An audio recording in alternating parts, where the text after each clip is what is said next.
I never believed in those stories you hear about deep connections with animals. You know, the ones where someone claims they shared a moment with a wild creature, and it changed their life forever. I always thought people were just being dramatic, seeing what they wanted to see. But that was before I met her. Before that night when everything I thought I knew about the world got turned upside down. I was 34 years old and had been working at the Marine Research Center for almost 6 years. My job was simple enough. I studied how dolphins communicate with each other. Day in, day out, I'd watch them, record their sounds, and try to make sense of what they were saying. It was good work, meaningful work, but if I'm being honest, it had become routine. I knew what to expect every single day. The facility sat right on the California coast, and on clear nights you could see the stars reflecting off the water in the observation pools. Most of my colleagues left by 6 in the evening, but I often stayed late. Not because I was particularly dedicated or anything like that. I just didn't have much waiting for me at home. My apartment was quiet, too quiet, and at least at work I felt like I was doing something that mattered. That particular evening, I was alone in the observation deck around 9 o'clock. The building was silent except for the hum of the filtration systems and the occasional splash of water. I had my laptop open, going through hours of audio recordings from earlier in the day. It was tedious work listening to clicks and whistles, trying to find patterns. My eyes were getting tired and I was thinking about packing up and heading home. That's when I heard something different. A sound I hadn't heard before in all my years there. It wasn't the usual chatter that dolphins make when they're playing or calling to each other. This was deliberate, almost like someone trying to get my attention. I looked up from my screen and walked over to the large observation window that looked down into the main pool. She was there. Luna, that's what we called her, though I always wondered if she had her own name for herself in whatever language dolphins speak. She'd been at the facility for 3 years and I'd worked with her countless times. She was smart. Probably the smartest dolphin I'd ever encountered, but she'd never done anything like this before. Luna was floating right at the window, completely still, staring directly at me. And I mean really staring. Not the way dolphins usually look at you with that curious, playful glance. This was different. It felt like she was looking into me, not at me. I stood there frozen, watching her watch me. She made that sound again, a series of clicks and whistles that seemed purposeful, like she was trying to tell me something specific. I'm a scientist. I'm trained to be skeptical, to look for logical explanations, but standing there in that moment, I couldn't shake the feeling that something unusual was happening. Luna started swimming in a circle, then came back to the window. She did this 3 times, always returning to look at me, always making those same deliberate sounds. Without really thinking it through, I made a decision. I went to the equipment room and grabbed a wetsuit. The facility rules were clear. No unsupervised water contact with the research animals. But something was pulling me forward. I had to know what she wanted. I had to understand. The water was cold when I slipped in, even with the wetsuit. The pool lights created these dancing patterns on the surface, and everything sounded different underwater, muffled and distant. Luna had moved to the center of the pool, waiting. As soon as I was fully in the water, she swam toward me, faster than usual, but not aggressive. Not playful either. This was something else entirely. She circled me once, twice, and then she stopped right in front of me. We were face to face, maybe 2 feet apart. I could see every detail. The scars on her skin from years in captivity. The intelligence in her eyes, the way she was breathing, measured and calm. My heart was pounding so hard I thought she could probably hear it. Then she did something I'll never forget as long as I live. She moved closer and gently pressed her rostrum, that's the long nose-like part of a dolphin, against my chest. Not a bump or a nudge like dolphins do when they're playing. This was gentle, deliberate, almost tender. She held it there for what felt like forever, but was probably only a few seconds, and then she made a sound. A complex series of clicks and whistles that seemed to go on and on. I wished so badly in that moment that I could understand her. We had some experimental translation software back in the lab, something the tech team had been working on for months. It wasn't very accurate, honestly. Most of the time it just produced gibberish. But we'd been feeding it thousands of hours of dolphin vocalizations, trying to teach it to recognize patterns. I stayed in the water with Luna for almost an hour that night. She kept close to me the whole time, occasionally touching my hand or my arm with her fin. It wasn't like the interactions I'd had with her during official research sessions. This felt personal. It felt like she was trying to show me something, to make me understand something important. When I finally got out of the water, my mind was racing. I stood there dripping on the deck watching Luna as she floated in the center of the pool, still watching me. I grabbed my laptop and pulled up the recording software. We had microphones in the pool that recorded everything. I found the audio from the moment she'd touched my chest and played it back.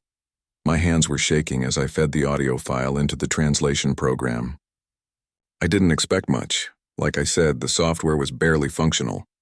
But I had to try.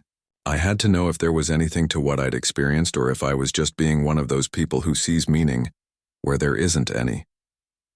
The program processed for a few minutes, running the sounds through its algorithm.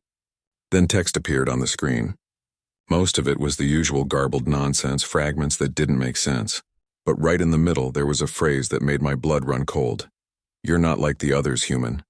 I stared at that screen for I don't know how long. It could have been a coincidence. It could have been the software making random connections. But combined with everything else, the way she'd looked at me, the deliberate touch, the feeling that something profound had just happened, I couldn't dismiss it. I saved everything. Every audio file, every piece of video footage from the security cameras, every scrap of data. Then I sat down and tried to think rationally about what had just occurred. But rational thinking wasn't helping. No matter how I tried to explain it away, I kept coming back to the same conclusion. Luna had been trying to communicate with me. Really communicate, not just trained responses or learned behaviors. This was something more. I didn't go home that night. I couldn't. I stayed in the observation deck watching Luna swim in the darkness, occasionally looking up at where I sat. I pulled up her files and started reading through years of behavioral notes. Luna had been captured as a juvenile off the coast of Hawaii and brought to the facility as part of a conservation program. She'd adapted well to captivity, or so the report said. She participated in all the research protocols, learned the tasks we gave her, and showed no signs of distress. But as I read through the notes more carefully, I started noticing things I'd missed before. Small comments from other researchers about how Luna seemed to pay special attention during my sessions, how she was more engaged, more responsive when I was the one working with her. One researcher had even noted that Luna seemed to get excited when I arrived in the morning, though they'd dismissed it as simple recognition. Had she been trying to reach me all this time? Had I been so focused on my research protocols and data collection that I'd missed what was right in front of me? The thought made me feel sick. Here I was, supposedly studying animal intelligence and communication, and I might have been ignoring the most important communication happening right under my nose. As the sun started to rise, painting the sky pink and orange, I made a decision.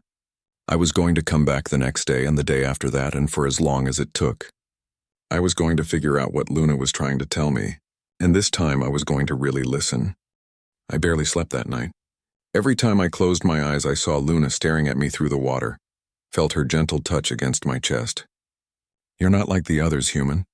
The words kept repeating in my mind. By 6 in the morning, I gave up on sleep entirely and headed back to the facility. The morning staff was just arriving when I got there. I must have looked terrible because Jennifer, one of the senior trainers, asked if I was feeling all right. I mumbled something about a difficult night and headed straight to my office. I couldn't tell anyone what had happened. Not yet. Who would believe me? More importantly, what would happen to Luna if I reported an unsupervised water contact? I spent the entire morning going through archived footage, not just from last night, but from months, even years back. I pulled every video file that showed Luna during my research sessions and started watching them at double speed, looking for patterns I'd missed. And oh, there were patterns. So many patterns. In one video from 8 months ago, Luna spent the entire session positioned near wherever I was standing. When I moved to the left side of the pool, she followed. When I went to the observation window, she came to that side. At the time, I just thought she was being cooperative, waiting for instructions. But watching it now, with fresh eyes, I could see something different. She wasn't following me like a trained animal. She was tracking me like someone interested in another person. Another video showed her during a session with Robert, another researcher. She did the tasks, performed the behaviors we'd trained her to do, but there was no engagement.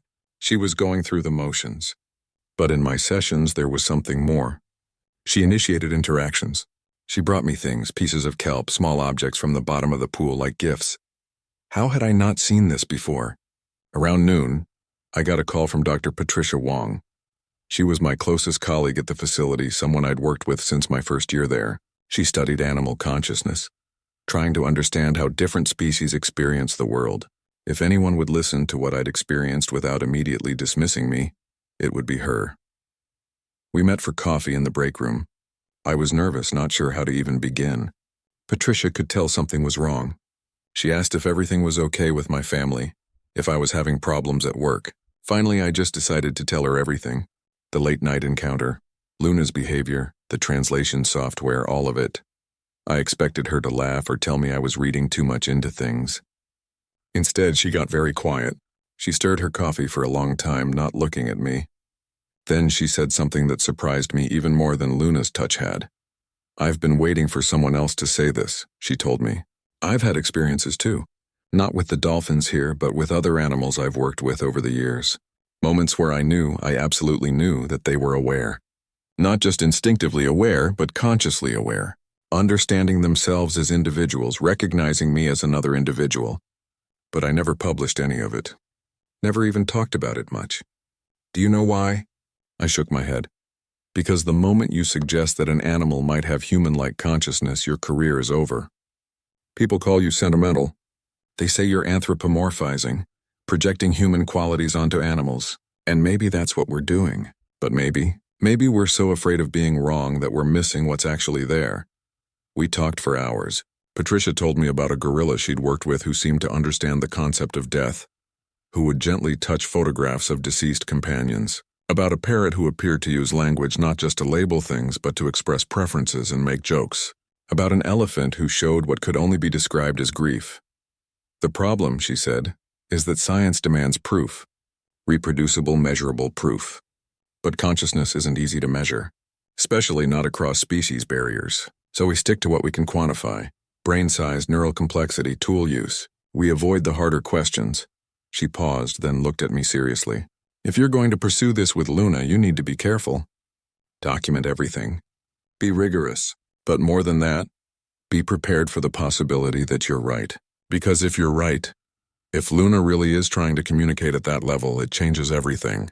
It changes how we think about keeping them here. It changes the ethics of our entire field." That afternoon, I designed a new approach. Instead of following our standard research protocols, I would let Luna lead. I would show up at the pool and simply wait. See what she initiated. Respond to her instead of asking her to respond to me. It was the opposite of everything I'd been trained to do as a researcher. But it felt right. Patricia helped me set up a system. We combined visual symbols, shapes and colors on waterproof boards, with touch signals and the sound patterns Luna already knew. It was crude, nowhere near as sophisticated as the language systems other researchers had tried with dolphins. But it was a start. The first session with the new system was awkward.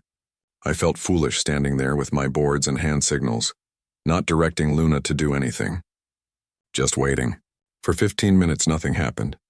Luna swam around the pool, occasionally glancing at me but not approaching. I started to wonder if I'd imagined the whole thing, if last night had been some weird coincidence. Then Luna stopped swimming. She floated in the center of the pool looking at me. And she clicked. One deliberate click. I had assigned that click to mean attention or watch.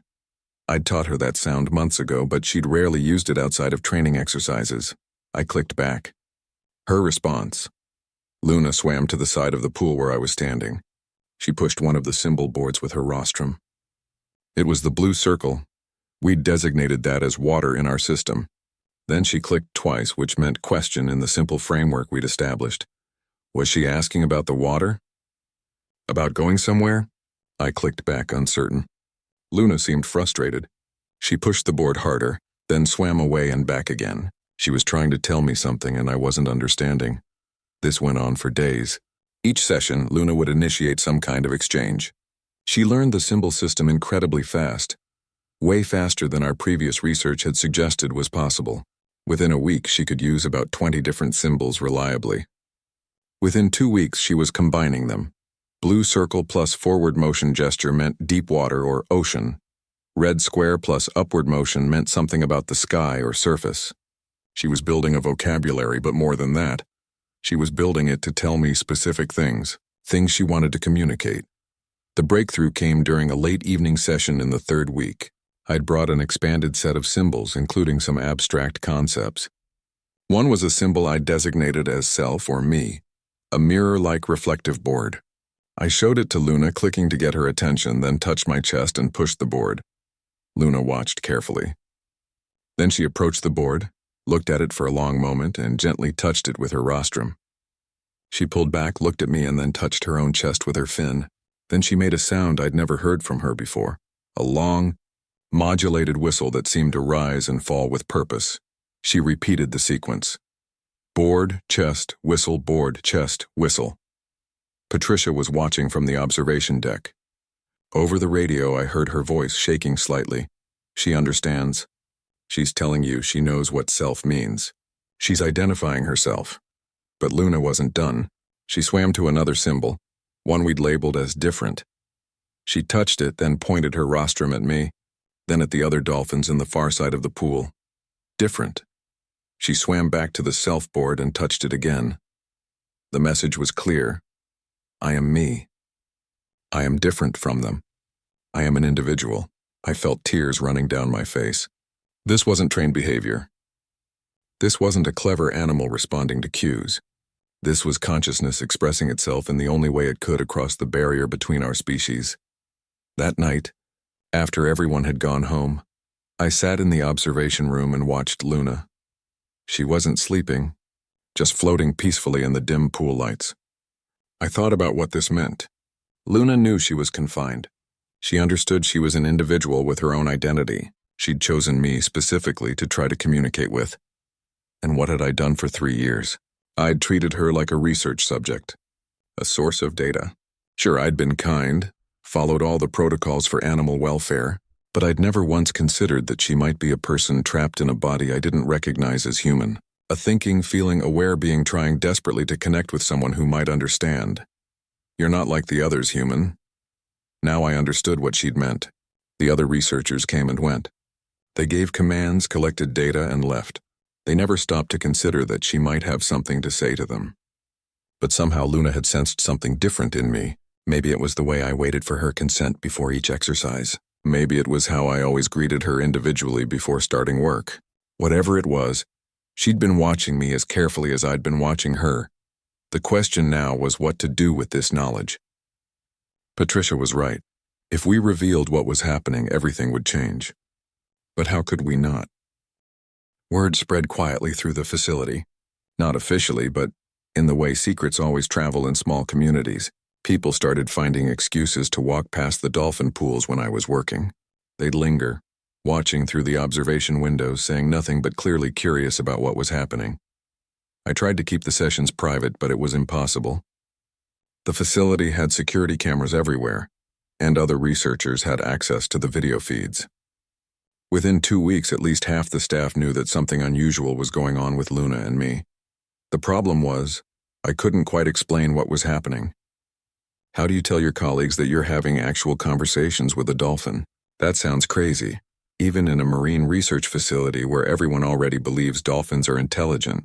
There's a difference between understanding that an animal is smart and accepting that they might be a person trapped in a non-human body. Luna's progress was rapid.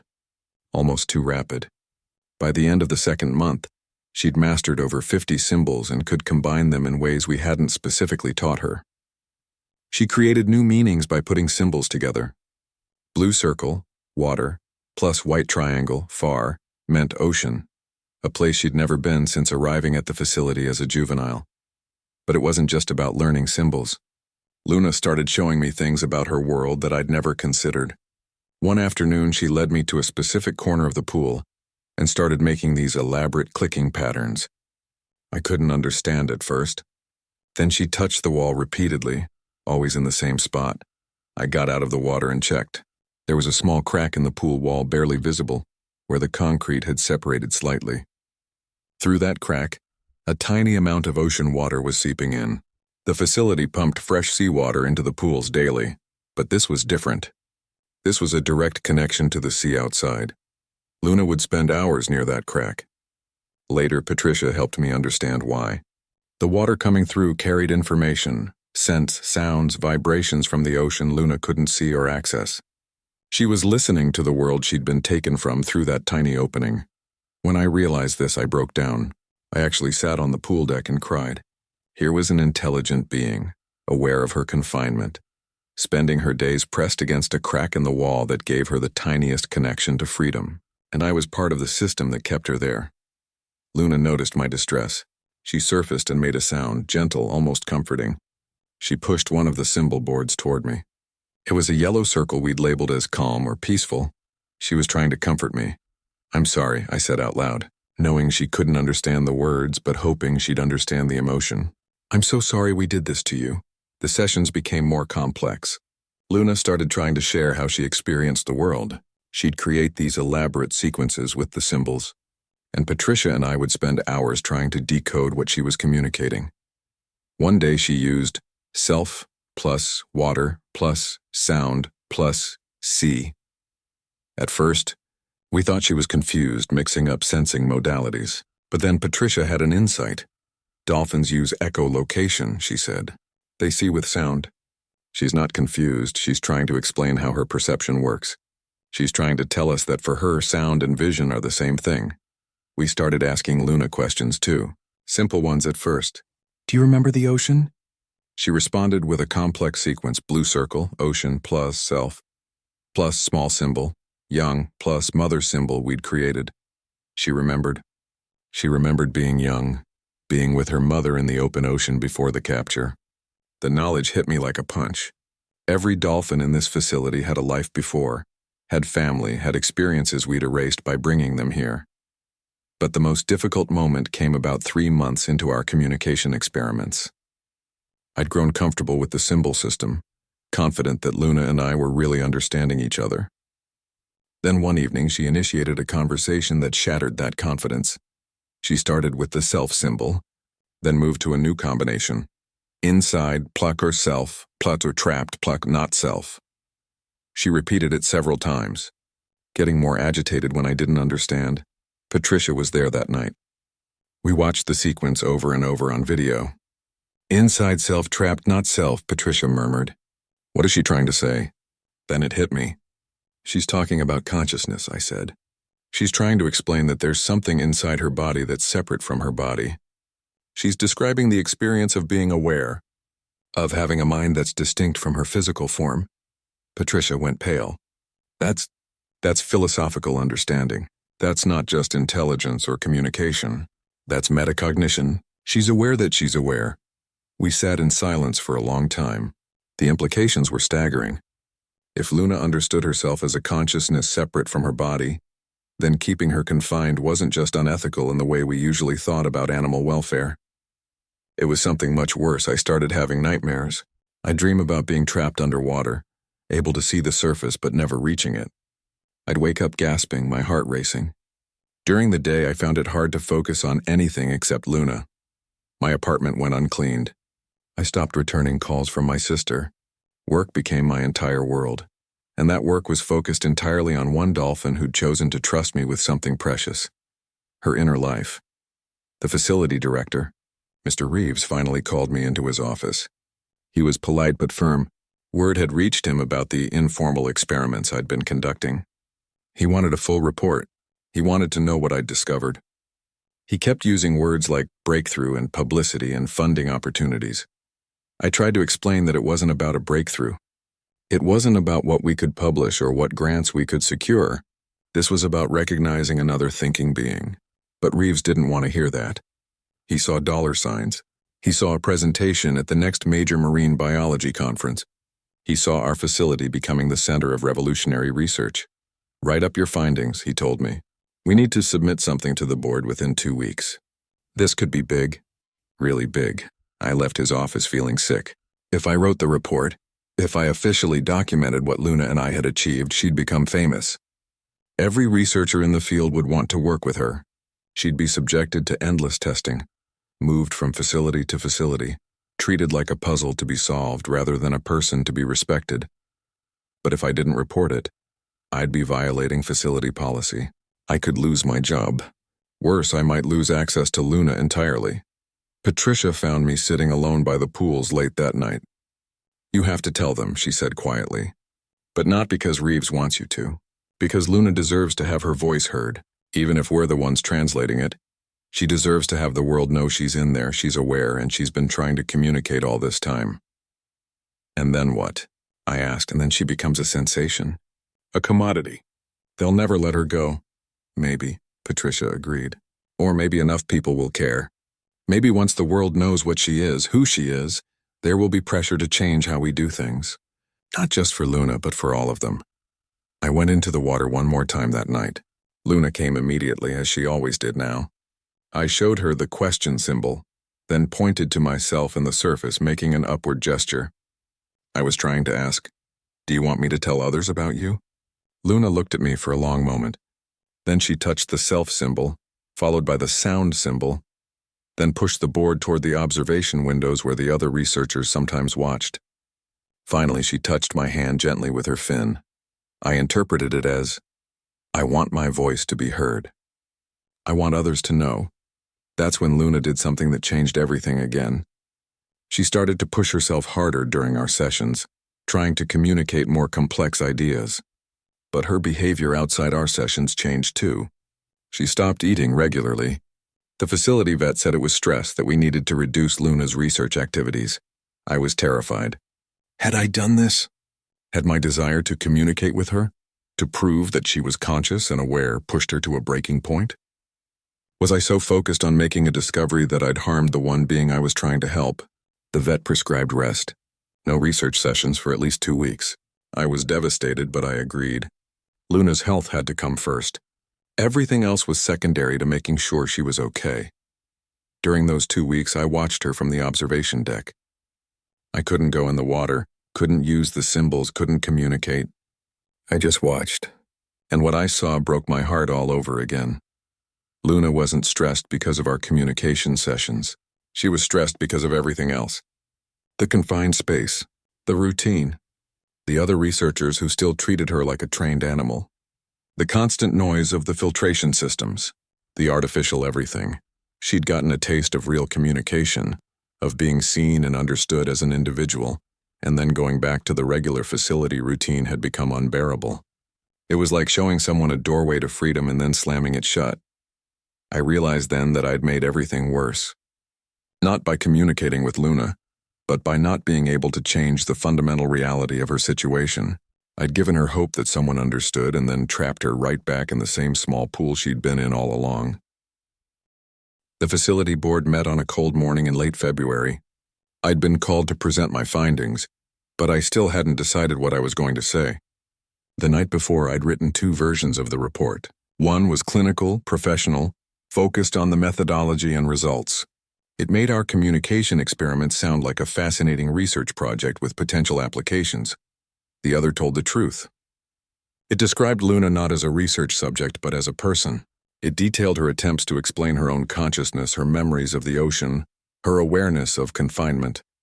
That version ended with a recommendation that the facility fundamentally restructure how it treated all the marine mammals in its care.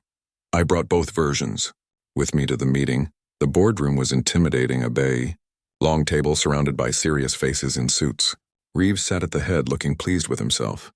He introduced me with flowery language about breakthrough research and innovative methodologies. The board members looked intrigued but skeptical. I set up my laptop, queued up some video footage, and took a deep breath. Then I made my choice. I presented the second version. I showed them everything. Footage of Luna using the symbol boards, audio of her vocalizations, data showing how rapidly she'd acquired new communication skills. But I also showed them the footage of her pressed against the crack in the wall, listening to the ocean, the video of her obvious distress during standard research protocols, the way she lit up during our communication sessions and shut down afterward. Luna isn't just responding to training, I told them. She's initiating communication. She's expressing abstract concepts. She's sharing her subjective experience of the world. She understands herself as a conscious individual who's confined and who wants to be understood. Reeves interrupted. This is exactly the kind of groundbreaking work we should be. It's not groundbreaking, I cut him off. It's horrifying. We've had a thinking, feeling person in a concrete pool for 3 years, and we've been treating her like a data source. And she's not the only one. Every dolphin in this facility, maybe every dolphin in every facility, could be experiencing something similar. They could all be aware, all be suffering in ways we've been choosing not to see. The room went silent. One of the board members, an older woman named Dr. Chen, leaned forward. "That's a very serious accusation about our facility's practices." "It's not an accusation," I replied. "It's an observation. Our practices follow all the standard guidelines for marine mammal care. The problem is that the guidelines assume dolphins are intelligent animals. What if they're more than that? What if they're people in a form we don't recognize?" Another board member spoke up. "Even if we accept your interpretation, which is quite a leap, what would you have us do? Release them? Most of these dolphins were born in captivity. They couldn't survive in the wild." He had a point, and I didn't have a good answer. Luna had been captured, but many of the other dolphins had never known the ocean. Releasing them would be a death sentence.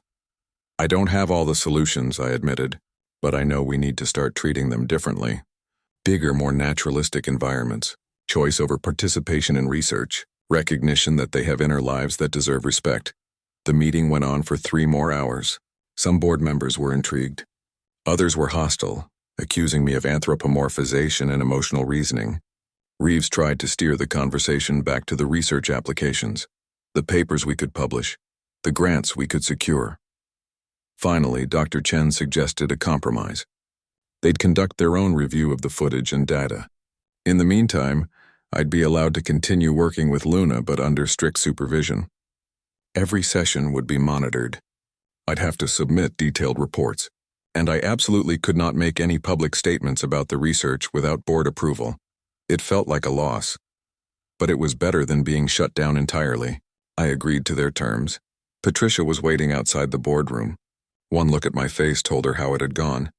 "They didn't get it," she said. "It wasn't a question." "Some of them did," I replied. "But even the ones who believe me don't know what to do about it. And the ones who don't believe me think I've lost perspective." "Have you?" she asked gently. I thought about it. Had I lost perspective? Was I projecting human consciousness onto animal behavior? Was I seeing meaning where there was only instinct and conditioning? Then I thought about Luna touching my chest, about her using the symbols to describe her own awareness, about the way she'd tried to comfort me when I was upset. No, I hadn't lost perspective. If anything, I'd finally gained it. "No," I told Patricia, "I don't think I have." The supervised sessions were awkward. There was always someone watching now, taking notes, recording everything. Luna seemed to sense the difference.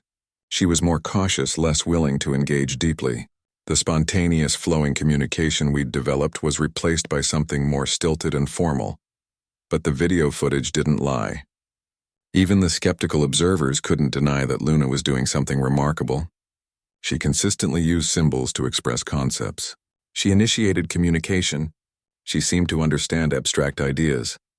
After 2 weeks of supervised sessions, Dr. Chen came to observe in person. She watched for an entire afternoon, saying nothing, just taking notes. At the end of the session, she asked if she could try communicating with Luna herself.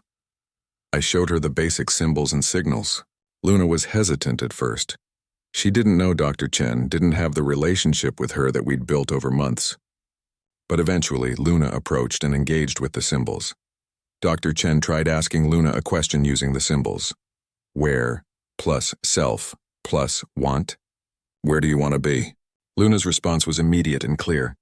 She pushed the blue circle, ocean, then the symbol for far, then touched the self symbol, ocean, far away. Me, Dr. Chen's hands were shaking as she stepped back from the pool. She looked at me with tears in her eyes. "My God," she whispered. "You weren't exaggerating. She's really in there." That night, Dr. Chen called an emergency board meeting. I wasn't invited, but Patricia texted me updates from her sources in the administration. The board was split. Half wanted to shut down the project immediately. It was too controversial, too risky. The other half wanted to embrace it, but in a controlled way that wouldn't jeopardize the facility's reputation. By morning, they'd reached a decision. The facility would restructure its dolphin program over the next 6 months.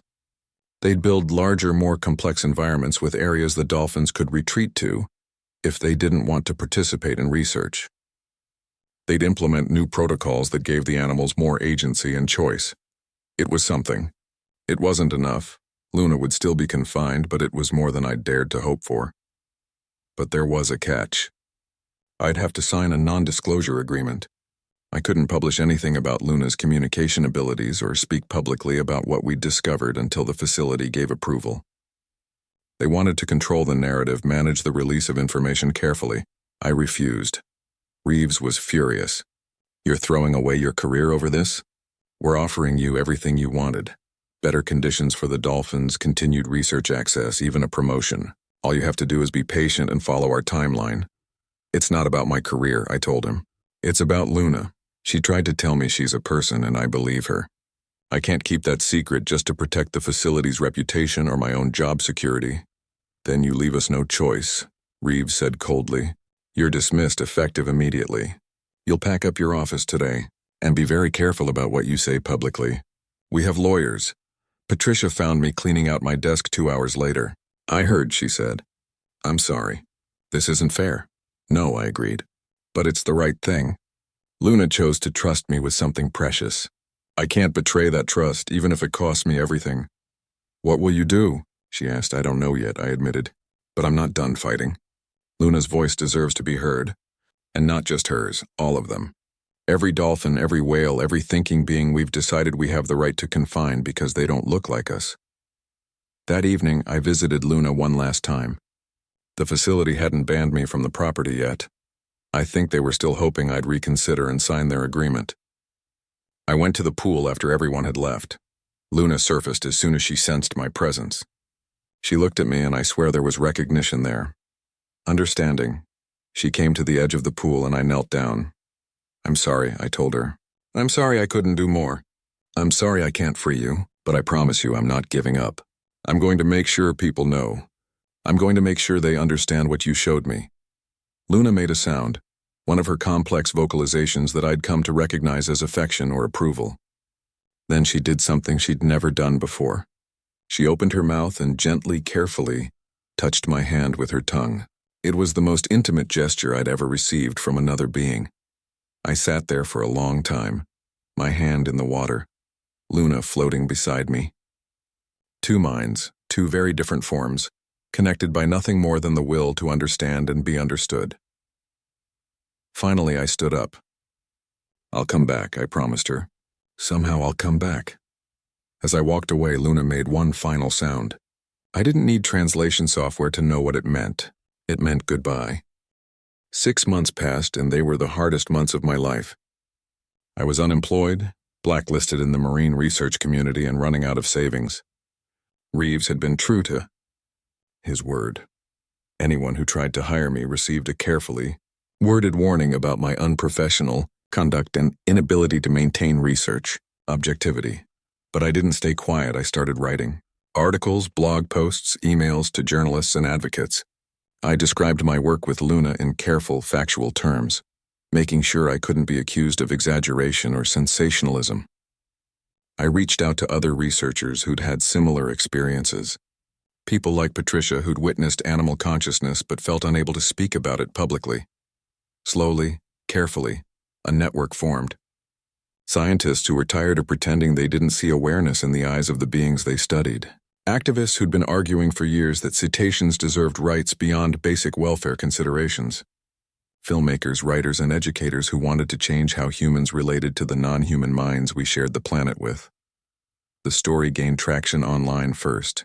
A video went viral. Someone had leaked footage of Luna using the symbol boards combined with audio of her vocalizations and the translation software output.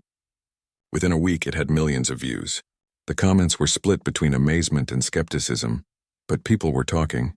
They were asking questions. News outlets started calling.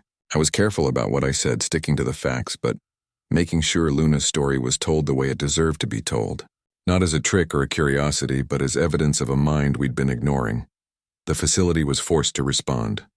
Reeves held a press conference where he claimed the video was taken out of context, that the translation software was experimental and unreliable, that I'd been dismissed for violating research protocols.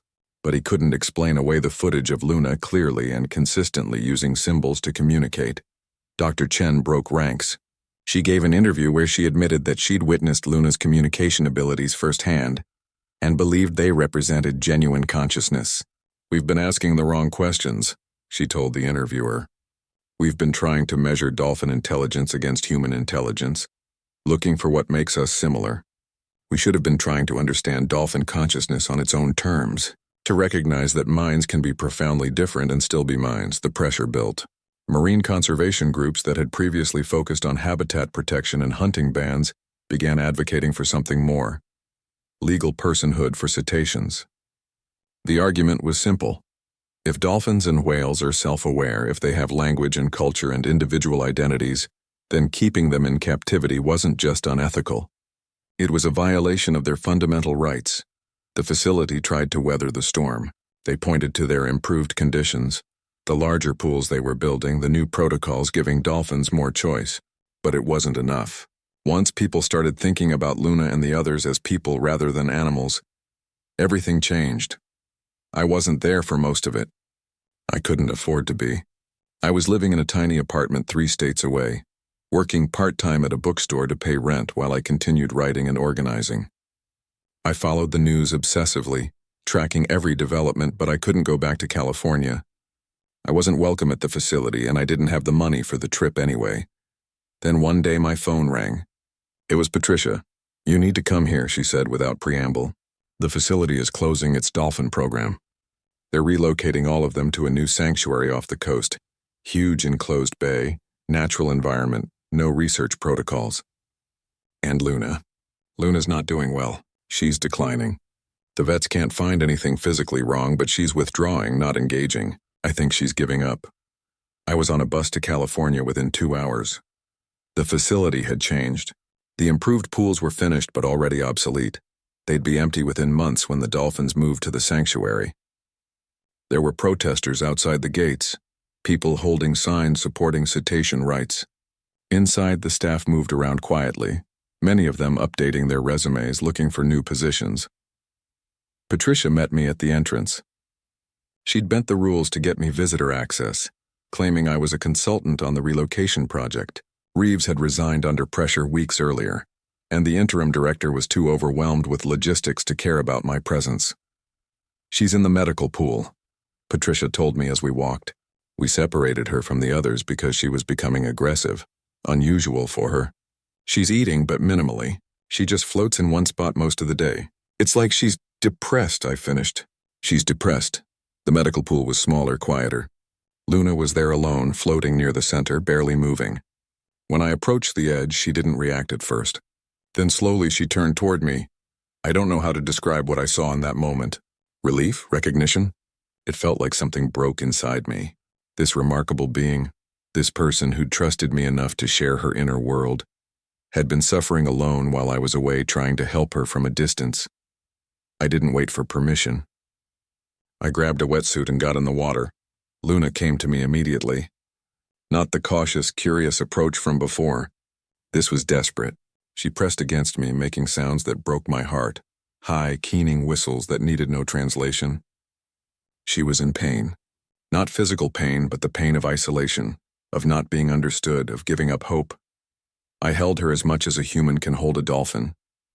I whispered things I knew she couldn't understand.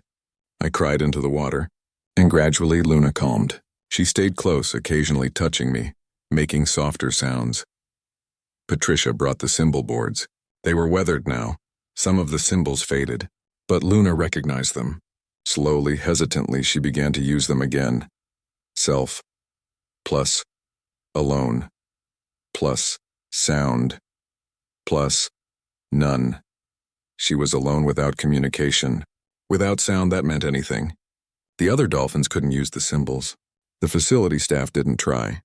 She'd been back in silence, isolated in a way that was worse than physical confinement. "I'm sorry," I told her, pushing the symbols for self. Plus, sorry. It wasn't enough. It would never be enough. But then I showed her something new. Patricia and I had prepared a sequence of symbols explaining what was happening. All, meaning all the dolphins. Kya move, plus ocean, plan big, plus soon. Luna looked at the symbols for a long time. Then she pushed, "Ina self question, pang free." Not free exactly. The sanctuary wasn't the open ocean. It was still enclosed, still monitored, but it was closer to freedom than this facility would ever be. I showed her images on a waterproof tablet, photos of the sanctuary bay, the natural rocks and kelp forests, the space to swim and dive and be in something closer to a real environment. I didn't know if she understood images the way humans did, but I had to try. Luna examined each photo carefully, making clicking sounds as she processed the information. Then she turned back to the symbols and created a message that made Patricia and me both start crying. Self plus you plus there plus question. Would I be there? Would I be at the sanctuary? Yes, I answered out loud, then pushed the symbols to confirm. Yes. The next few weeks were chaotic. The relocation process was complex, requiring special equipment, veterinary oversight, and careful planning. I wasn't officially part of the team. My presence was barely tolerated, but I was there every day, working with Luna, helping her understand what was coming. The other dolphins adapted quickly to the symbol system. Not at Luna's level. She'd had months of intensive practice, but enough to express basic preferences and respond to communication. It turned out they'd all been ready for this. We just never bothered to really listen. The day of the move arrived. The dolphins were transported in specially designed tanks accompanied by vets and handlers. It was a 6-hour journey to the coast, and I traveled in the truck with Luna's tank, talking to her through the whole trip, using the symbols to reassure her. The sanctuary was more beautiful than the photo suggested. A huge bay enclosed by nets that kept the dolphins safe, but allowed natural water flow, real ocean currents, wild fish, and actual underwater terrain. There were areas with different depths, caves to explore, kelp forests to swim through. It wasn't freedom, but it was closer than any of them had been in years. Luna entered the water cautiously. For a long moment, she just floated at the surface, barely moving. Then she dove. Deeper than she'd been able to in the facility pools. When she surfaced again, she made a sound I'd never heard, something between a whistle and a cry that echoed across the bay. The other dolphins responded.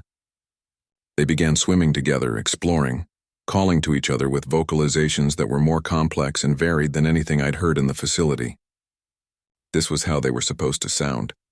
This was how they were supposed to be.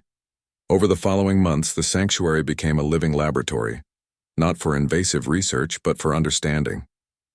We set up underwater symbol boards at various locations. We monitored the dolphins' communication not to extract data, but to listen, to learn, to witness minds operating in ways we'd never allowed ourselves to see before. Luna thrived. She gained weight, her behaviors normalized, and she began teaching the other dolphins more complex symbol use. It turned out we'd been right. They were all capable of this level of communication.